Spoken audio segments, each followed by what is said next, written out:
Don't forget to subscribe and leave a comment on this video saying I subscribed. Let's get into it.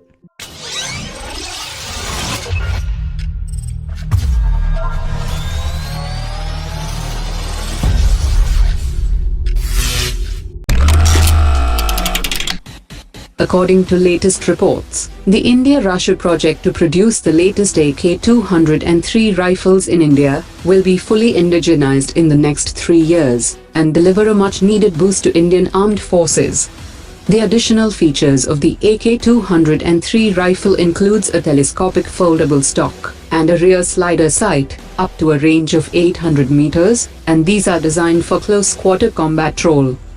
The production of the AK-203 rifle should begin between 3 to 6 months, and the project should deliver 1.2 lakh rifles in the next 3 years.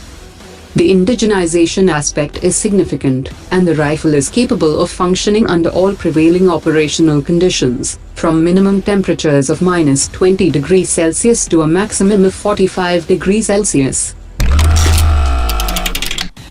According to latest reports, the Ordnance Factory board is looking to revive the anti-aircraft guns production at its facility in West Bengal.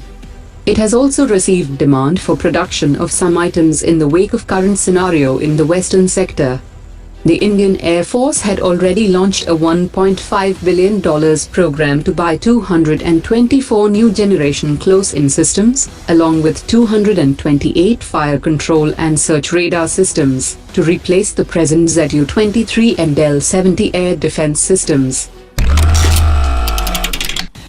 The recent clearance from the Indian Army and the Defense Ministry for the production of 114 Dhanush artillery systems is the latest boost to India's indigenous manufacturing industry, and these will form part of a trio of artillery systems, along with the K9 Vajra and the advanced towed artillery gun system. The Defense Acquisition Council had already cleared the production of 100 K9 Vajras and 150 advanced towed artillery systems at a cost of 3,365 crore rupees in 2018. The first 10 K9 Vajra systems have been imported from Hanwha Techwin of South Korea and have been assembled by L&T in India, while the remaining 90 systems will be mostly manufactured in India.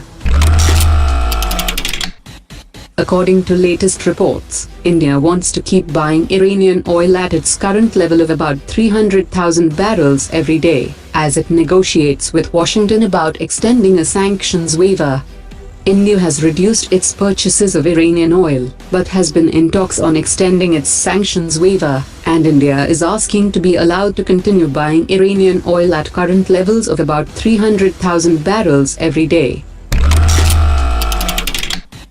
According to latest reports, the US has revised the visa policy for the Pakistani citizens by reducing the validity from 5 years to 1 year, and an additional fee will also be charged for temporary work visa and journalist and media visa. The US has said that the Pakistani journalists and media persons will not be allowed to stay in the country for over 3 months without renewing the travel permit.